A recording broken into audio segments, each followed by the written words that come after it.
Diego Santamaría nunca había mirado realmente a Amara hasta aquella tarde de octubre, cuando la vio subir las escaleras de mármol de su mansión en las afueras de Madrid y la manga de su uniforme se deslizó, revelando una constelación de moretones oscuros que cubrían su brazo.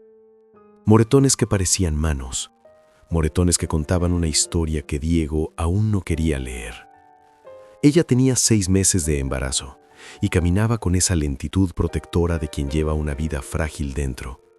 Pero los moretones hablaban de otra fragilidad, una que Diego no podía ignorar aunque quisiera.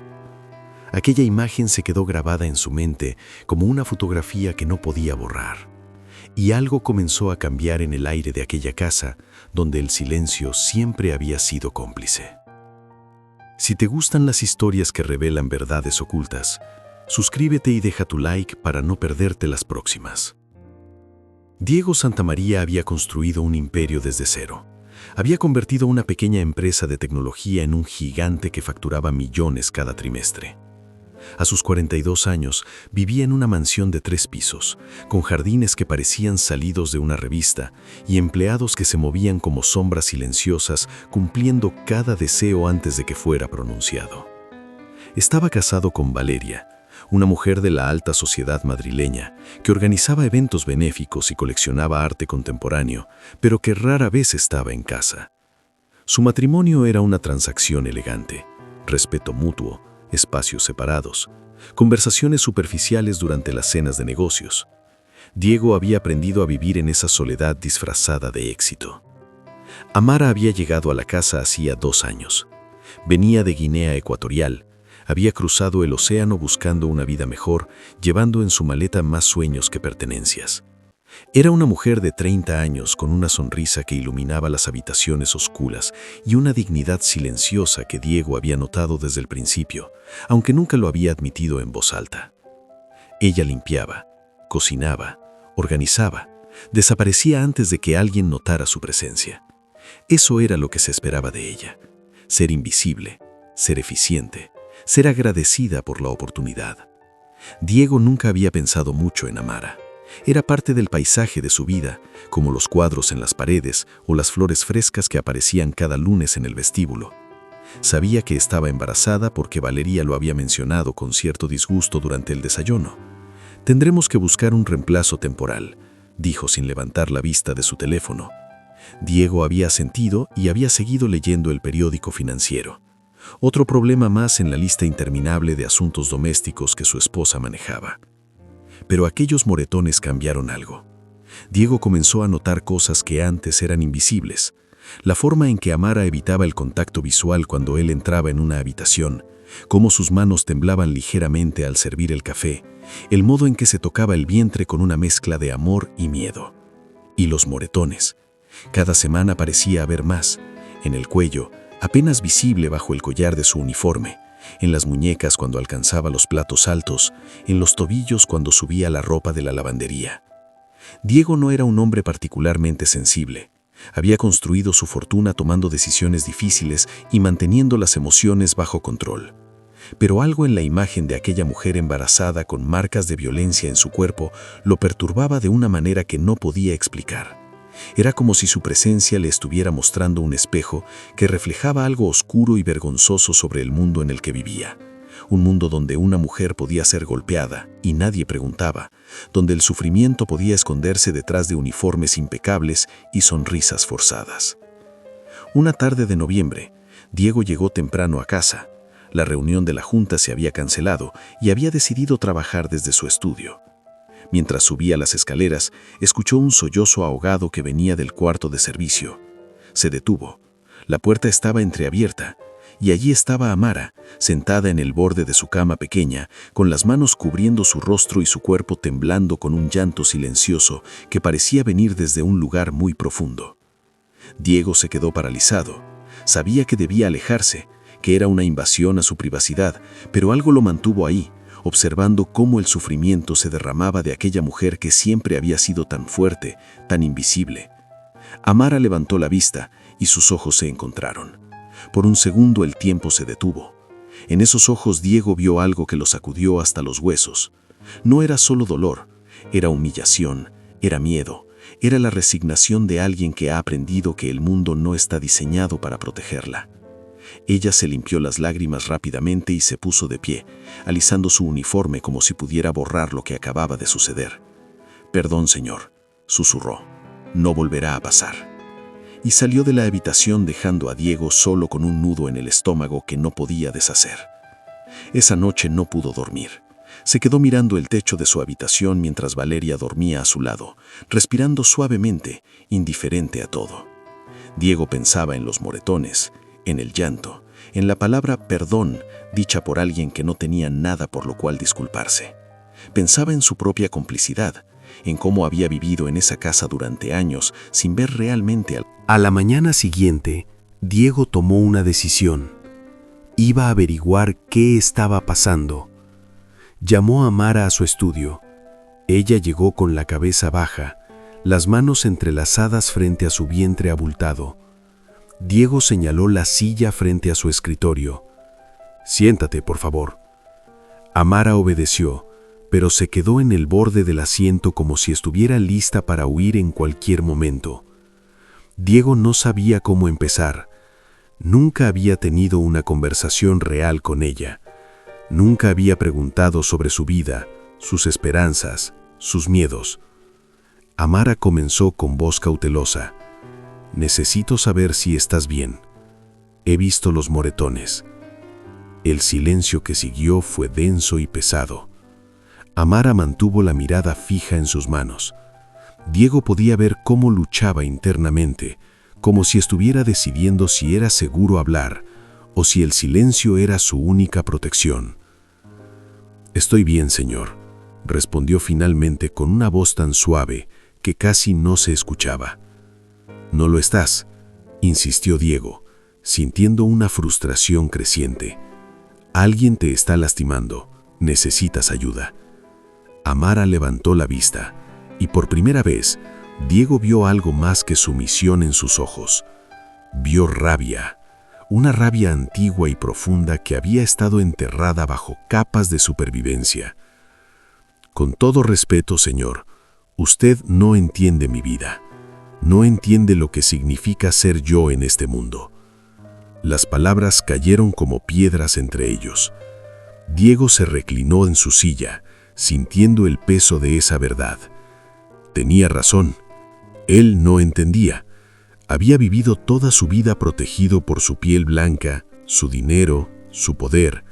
Nunca había tenido que explicar su presencia en un lugar. Nunca había sido juzgado por su apariencia. Nunca había tenido que cargar el peso de siglos de injusticia sobre sus hombros. «Tienes razón», admitió Diego. «No entiendo, pero quiero ayudar». Amara soltó una risa amarga que no tenía nada de alegría. Ayudar. Todos quieren ayudar cuando les conviene, pero nadie pregunta qué necesitamos realmente. Nadie nos escucha. Diego sintió la acusación como un golpe, pero no se defendió. Se la merecía. Había sido parte del problema todo este tiempo. Había vivido en su burbuja de privilegio mientras personas como Amara sufrían en silencio a su alrededor. Los días siguientes fueron extraños y tensos. Diego no podía dejar de pensar en esa conversación.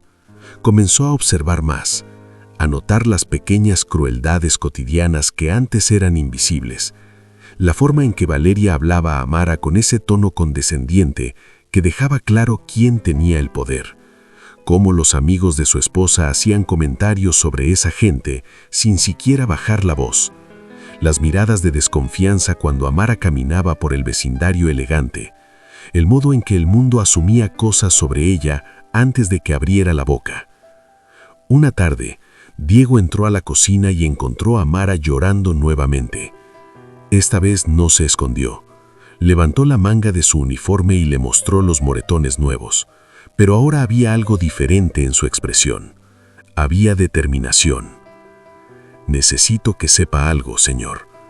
Estos moretones no vienen de donde usted cree». Diego frunció el ceño, confundido. «¿Entonces de dónde?» Amara respiró profundo, como preparándose para saltar desde un acantilado. «Tengo una condición médica. Se llama púrpura trombocitopénica inmune. Mi cuerpo ataca sus propias plaquetas. Los moretones aparecen con el más mínimo roce. El embarazo lo ha empeorado.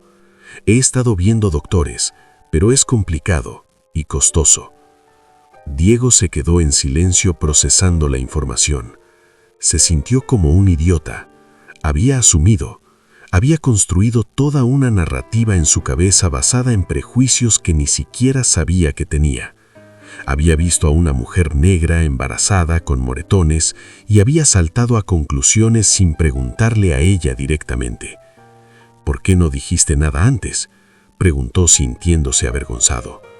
Amara lo miró con una tristeza infinita.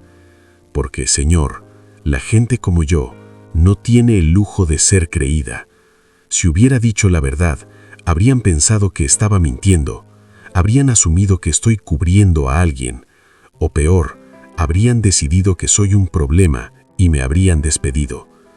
Las mujeres como yo no podemos darnos el lujo de tener problemas médicos complicados. Se espera que seamos fuertes, que no necesitemos nada, que agradezcamos lo que tenemos y no pidamos más».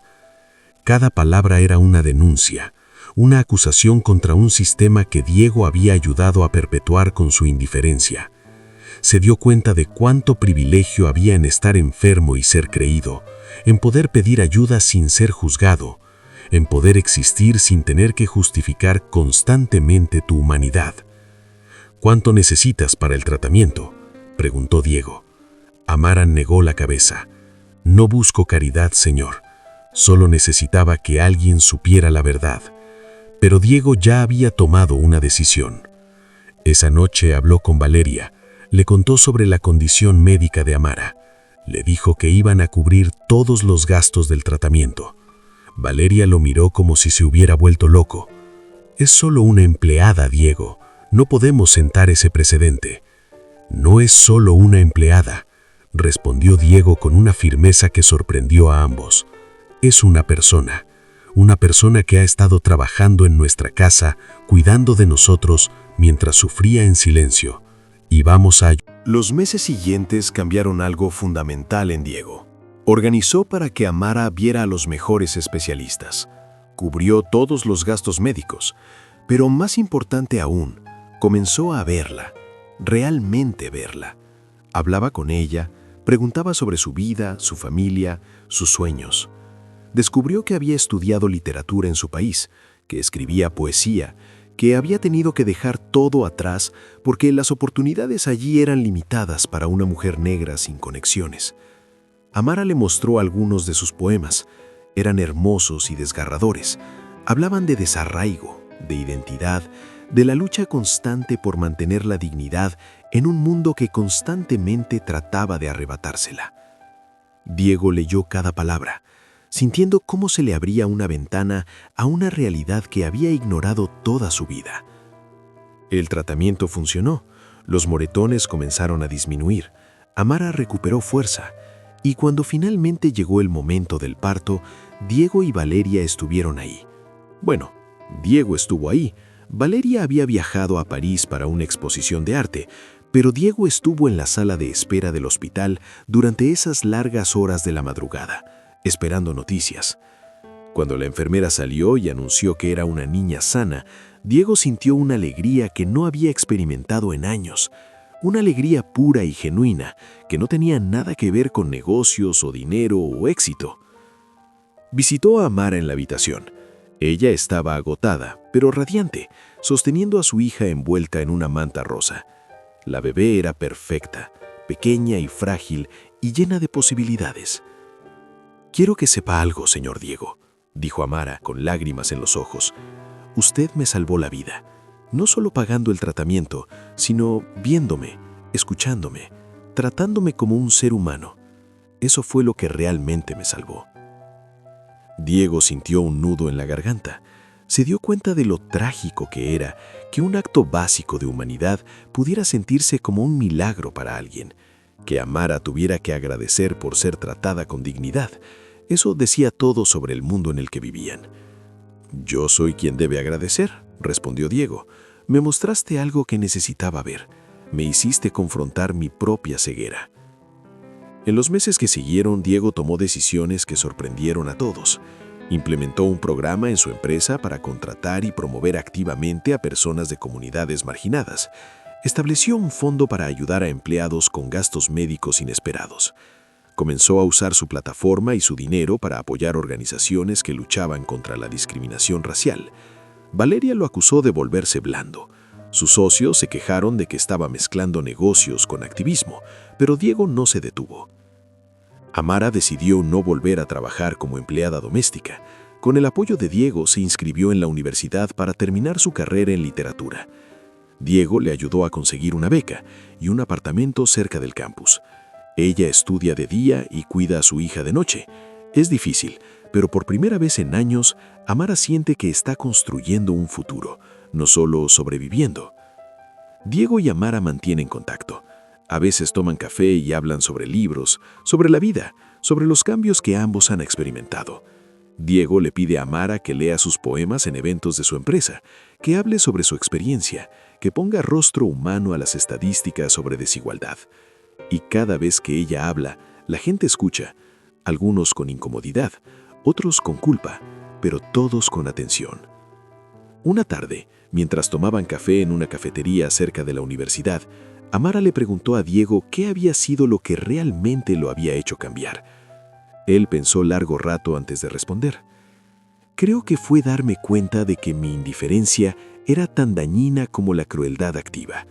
Me había convencido de que no era racista porque nunca había insultado a nadie por su color de piel, pero no había hecho nada por cambiar un sistema que beneficiaba a gente como yo y oprimía a gente como tú. Había vivido mi vida entera sin cuestionar por qué algunos nacemos con todas las ventajas y otros tienen que luchar el doble por la mitad. Ver tu sufrimiento me obligó a ver mi complicidad. Amara asintió con comprensión. La mayoría de la gente nunca llega a ese punto de honestidad. Prefieren la comodidad de no saber. Yo también la prefería, admitió Diego, pero ya no puedo volver a esa ignorancia. Una vez que ves, no puedes dejar de ver. Esa conversación se quedó con Diego. Se convirtió en un recordatorio constante de que el cambio real no viene de gestos grandiosos, sino de la disposición diaria de cuestionar nuestros privilegios, de escuchar a quienes tienen experiencias diferentes, de usar nuestro poder para crear oportunidades para otros, de entender que la justicia no es caridad, es un derecho que todos merecen. La hija de Amara creció. Ahora tiene 2 años. Es curiosa y alegre y está llena de vida. A veces, cuando Diego la ve jugando, piensa en el futuro que le espera. Piensa en cómo será el mundo cuando ella tenga su edad y se compromete nuevamente a hacer todo lo que esté en su poder para que ese mundo sea más justo, más equitativo, más humano. Porque eso fue lo que finalmente entendió Diego, que los moretones en el cuerpo de Amara eran solo un síntoma de heridas mucho más profundas. Heridas causadas por siglos de desigualdad, de prejuicio, de sistemas diseñados para mantener a algunos arriba y a otros abajo. Y que sanar esas heridas requería más que buenas intenciones, requería acción, requería incomodidad, requería la voluntad de desmantelar los privilegios que habíamos heredado y construir algo nuevo en su lugar. La historia de Diego y Amara no es una historia con final feliz perfecto. Amara todavía enfrenta discriminación, todavía lucha económicamente, todavía carga el peso de ser una mujer negra en una sociedad que constantemente la subestima. Y Diego todavía tropieza, todavía comete errores, todavía tiene que confrontar sus propios prejuicios inconscientes. Pero ambos han cambiado. Ambos entienden ahora que la justicia no es un destino, es un camino que debemos recorrer juntos con honestidad, humildad y determinación. Porque al final, los moretones sanaron, pero la lección que dejaron permanecerá para siempre. La lección de que la dignidad humana no es negociable, de que el sufrimiento de otros no es invisible solo porque no lo queramos ver, y de que cada uno de nosotros tiene el poder y la responsabilidad de construir un mundo donde nadie tenga que cargar el peso de la injusticia en silencio.